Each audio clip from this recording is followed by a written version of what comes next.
पिछले कुछ समय से सिडको लॉटरी धारक जो है नवी मुंबई, उल्वे और पनवेल इलाके के उन लोगों की मुश्किलें बढ़ गई है क्योंकि सिडको द्वारा जो घर उन्हें लॉटरी में अलॉट किए गए हैं उनके दाम जो है वो बढ़ाकर दिए गए हैं और इसी को लेकर महाराष्ट्र नवनिर्माण सेना की ओर से नवी मुंबई महाराष्ट्र नवनिर्माण सेना की ओर से कई बार आंदोलन किया गया। सिडको के जो अधिकारी है उनसे भी मुलाकात की गई और इसी विषय को लेकर आज हमारे साथ नवी मुंबई मनसे के अध्यक्ष गजानन काले जी मौजूद है। सर, आज आपने यहाँ पे एक प्रेस कॉन्फ्रेंस ली और इसके माध्यम से आपने जो सिडको लॉटरी धारक है उनके हक के लिए एक मैसेज जो है वो जो उप मुख्यमंत्री है एकनाथ शिंदे जी उन्हें दिया है, वो मैसेज क्या है और आगे आपकी क्या प्रतिक्रिया होने वाली है इन घरों को लेकर के? नहीं, 26,000 सिडको सोडा धारक जो है उनको लॉटरी लगी थी। घरों के जो दाम है वो 70-80 लाख से लेके 50 लाख से लेके 80 लाख तक थे, जिसके बारे में हमेशा हम कई महीनों से आंदोलन कर रहे हैं, मोर्चा कर रहे हैं, निवेदन दे रहे हैं। उसके बावजूद भी विधिमंडल में यहाँ के जो विधान परिषद के सदस्य प्रवीण दरेकर जी रहे, विक्रांत पाटिल जी रहे या शशिकांत शिंदे जी रहे, मुद्दा उठाने के बाद भी एकनाथ शिंदे साहब के साथ मीटिंग नहीं हुई। और विजय सिंघल जी हर बार बता रहे हैं कि जब तक एकनाथ शिंदे साहब से मीटिंग नहीं होगी तब तक ये दाम कम नहीं होगा। मेरे ख्याल से एकनाथ शिंदे साहब को दहीहंडी में जाने के लिए वक्त है, छोटे छोटे प्रोग्राम के लिए वक्त है, लेकिन जो 26,000 जो गोर गरीब है जिसमें मराठी टक्का ज्यादा है उसके लिए वक्त नहीं है। अगर उनके पास वक्त नहीं है तो गणपति तक हम रुकते हैं। गणपति के गणेश उत्सव के पहले अगर निर्णय नहीं हुआ तो वर्षा बंगला रहे, उप मुख्यमंत्री जी का मुंबई का निवास स्थान रहे या थाना का निवास स्थान रहे, वहां पे दिंडी मोर्चा लेके हम जरूर जाएंगे। सर, इस विषय को लेकर के आपने भी एकनाथ शिंदे जी से मुलाकात करने की कोशिश की थी। उस समय क्या ऐसी परिस्थिति हुई थी जो वो आपको समय नहीं दे पाए थे या उन्होंने कोई टालने की कोशिश की थी क्या इस मुलाकात को? जी, यहाँ के जो एमपी है नरेश मस्के जी थाने लोकसभा के, उन्होंने वो मीटिंग अरेंज की थी, हम लोग गए थे। बीमारी के कारण वो नहीं आ पाए। उसके बाद भी नरेश मस्के जी मुझे बोलते रहे कि तुरंत ही कुछ दिनों के बाद जल्दी ही मीटिंग होगी। वो मीटिंग आज तक हुई नहीं। मतलब जो लोकसभा के जो सांसद है उनके कहने के बाद भी एकनाथ शिंदे जी नहीं सुनते।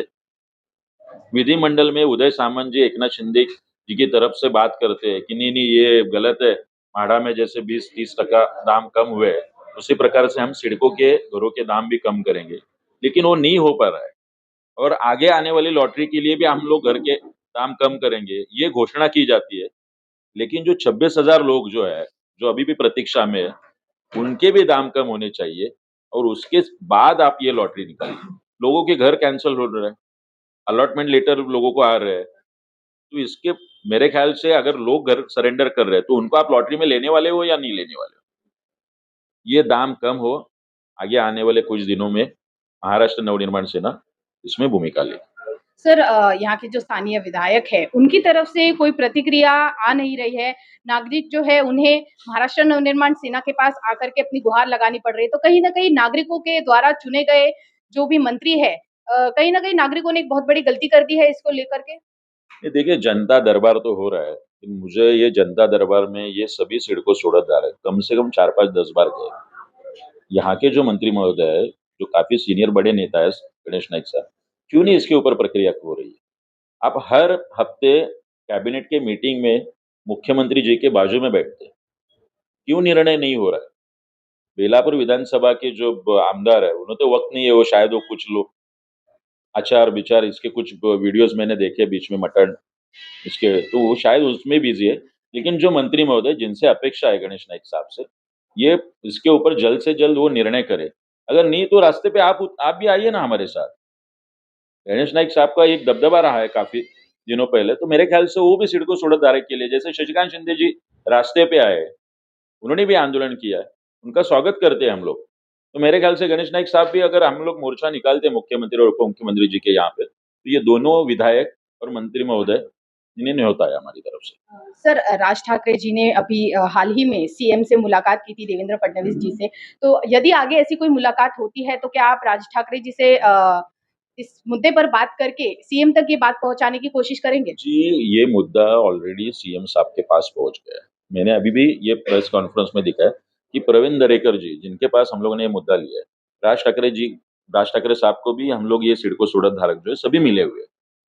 प्रवीण दरेकर जी का मेरे पास लिखा हुआ है कि मुख्यमंत्री जी का उसके ऊपर मार्किंग है लिखा हुआ है कि भाई इसके ऊपर आप ध्यान दीजिए और जल्द से जल्द इसकी कीमतें कम।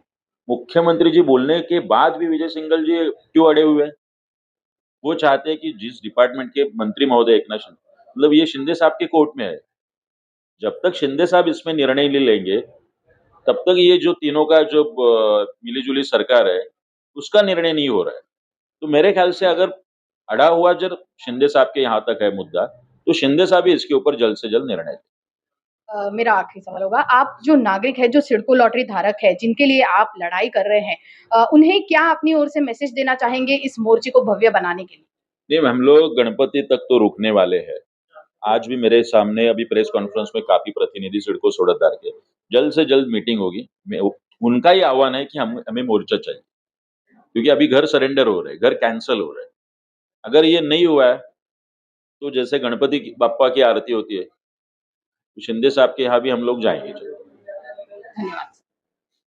तो इस तरह से गजानन काले जी ने जो सिडको लॉटरी धारक है, उनके हक के लिए एक लड़ाई लड़ने का एक आह्वान किया है और जितने भी सिडको लॉटरी धारक है, उनसे इस मोर्चे के बारे में जहाँ तक हो सके वहाँ तक जानकारी पहुँचाने की बात की है और नागरिक जो है, जो सिडको लॉटरी धारक है, वो अपनी इस लड़ाई में आगे बढ़े, आगे आए और अपने हक का घर ले। इसी के लिए महाराष्ट्र नवनिर्माण सेना नवी मुंबई की ओर से एक भव्य मोर्चा निकाला जाने वाला है। अब देखना ये होगा कि इसके बाद जो डीसीएम है एकनाथ शिंदे जी, वे इस बात को कितना गंभीरता से लेते हैं और नागरिकों के लिए कितना जल्द से जल्द वे निर्णय लेते हैं। वीडियो जर्नलिस्ट अथर्व के साथ फोरम जोशी की रिपोर्ट, जनता न्यूज, नवी मुंबई।